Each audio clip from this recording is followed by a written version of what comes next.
সুপ্রিয় ভিউয়ার্স, আপনারা যারা ভাবছেন সিঙ্গাপুরের সেন্তোসা আইল্যান্ডে কিভাবে যাবেন এবং কি রয়েছে, তাদের জন্যই আজকের এই ভিডিওটি।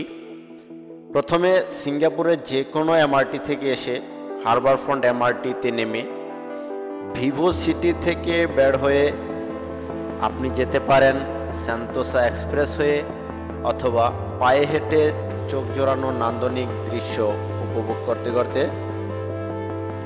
এখান থেকে যেই ফুটওয়ার্কটি দেখা যাচ্ছে, এটি চলে গেছে ভিভো সিটি থেকে সেন্তোসার দিকে।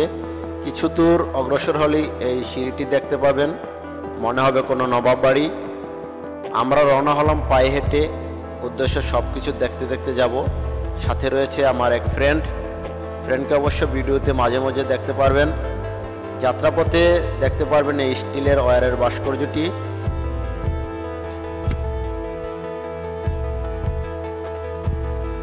সেন্তোসা প্রান্তে এসে ডানে মোড় দিয়ে আপনাকে যেতে হবে ইউনিভার্সাল স্টুডিওর আউটডোরে। এখানে এসে এই গণীয়মান গোলকটি দেখতে পাবেন, আর ডান দিকে চোখ গেলে মনে হতে পারে পুরনো আমলের বাসগুলো যাত্রীর জন্য অপেক্ষা করছে। কাছে গেলে আপনার ধারণা ভেঙে যাবে।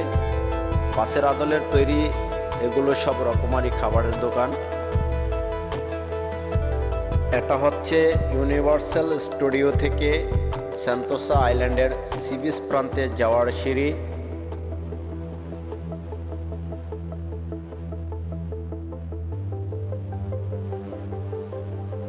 ফাইনালি আমরা চলে আসলাম সেন্ট্রাল সি বিচ বাজার বা সি বিচ প্রান্তে। বলে রাখা ভালো, রাতে এখানে উইংস টাইম শো হয়।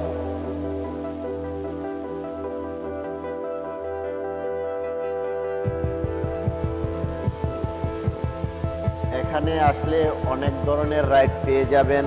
আপনার পছন্দ মতো আপনি যে কোনো রাইডে চড়তে পারেন।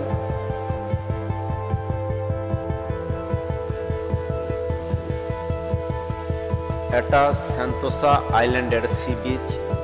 এখানে আসলে আপনার হয়তো সুইমিং করার ইচ্ছে জাগতে পারে, তাই সঙ্গে করে আলাদা ড্রেস নিয়ে আসবেন।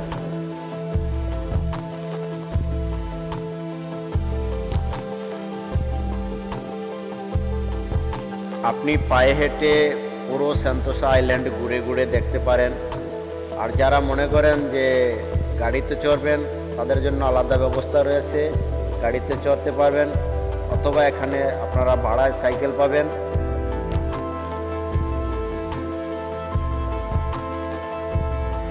যারা অ্যাডভেঞ্চার ভিডিওতে দেখেছেন বাঙ্গি জাম্প, এখানে আসলে তা পেয়ে যাবেন। কিন্তু আপনাদের কাছে আমার অনুরোধ, যাদের হার্ট দুর্বল, দয়া করে তারা এই খেলায় অংশগ্রহণ করা থেকে বিরত থাকবেন। পাশেই রয়েছে কেবল কার, আপনারা কেবল কারে চড়তে পারেন। আরও একটু অগ্রসর হলেই পেয়ে যাবেন মেগা জিপ। এটি একটি দুঃসাহসিক রাইড। যাদের অনেক সাহস আছে তারা এই রাইডে অংশগ্রহণ করতে পারেন। তবে প্রত্যেকটি রাইডের জন্য আপনাকে আলাদা আলাদা টিকিট কেটে নিতে হবে। ঘুরতে ঘুরতে ক্লান্ত প্রায়, তারপর চলে আসলাম কেবল কারে চড়ার জন্য। কাউন্টার থেকে টিকিট সংগ্রহ করে অবশেষে আমরা দুজন কেবল কারে চড়ে বসলাম। কেবল কারে চড়ার আলাদা এক অনুভূতি, না চড়লে হয়তো মিস করতাম। আমরা যখন কেবল কারে চড়ছি তখন বাহিরে বৃষ্টি হচ্ছিল, তারপরও বলবো বাহিরের দৃশ্যটা বেশ অপূর্ব ছিল। এটাই ছিল আমাদের আজকের এই ছোট্ট সফর। তবে যাবার আগে একটি কথা বলে রাখি, আপনারা যারা এখানে বেড়াতে আসবেন, বাহির থেকে শুকনো খাবার ও পানি নিয়ে আসার চেষ্টা করবেন, কারণ এখানে আসলে আপনি সবই পাবেন, কিন্তু অধিক মূল্য দিয়ে আপনাকে কিনতে হবে। আর এই ভিডিওটি যারা কন্টিনিউ করলেন তাদেরকে অনেক অনেক ধন্যবাদ।